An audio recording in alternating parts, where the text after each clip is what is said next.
Salut internet.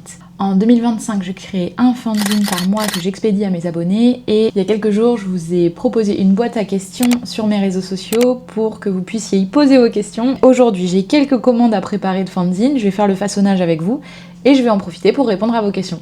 Allez, c'est parti. Une première question, c'est quoi? J'ai loupé quoi?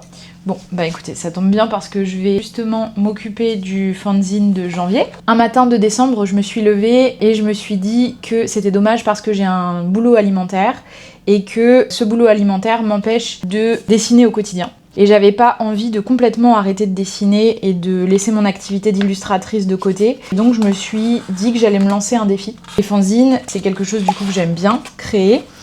Parce qu'il y a un format court, c'est un côté un peu DIY. Et moi, mon but, c'était justement de pouvoir créer des choses, écrire des histoires, tout en me mettant pas trop la pression, mais en créant quand même une histoire qui me plaît, qui me satisfait et qui est susceptible de vous plaire aussi. Voilà comment je me suis lancée dans ce challenge. J'ai créé ce challenge tout seul, je me suis mise dans la mouise toute seule. Deuxième façonnage de fanzine, le fanzine de mars cette fois.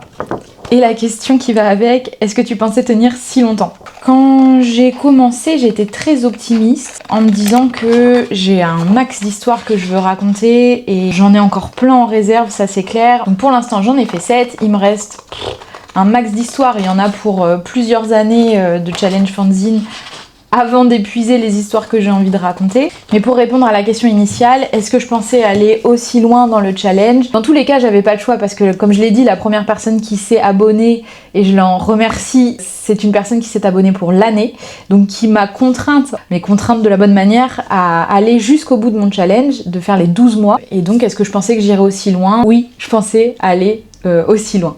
Question suivante, lequel tu préfères? C'est difficile à dire parce que chacun de ces fanzines sort de mes entrailles. Cependant, je dirais que celui de février, qui est un fanzine dédié au travail de femmes photographes que j'adore, et qui avait pour but de mettre un peu en avant leur travail, car souvent, quand on parle de photographie, on parle de travail d'hommes.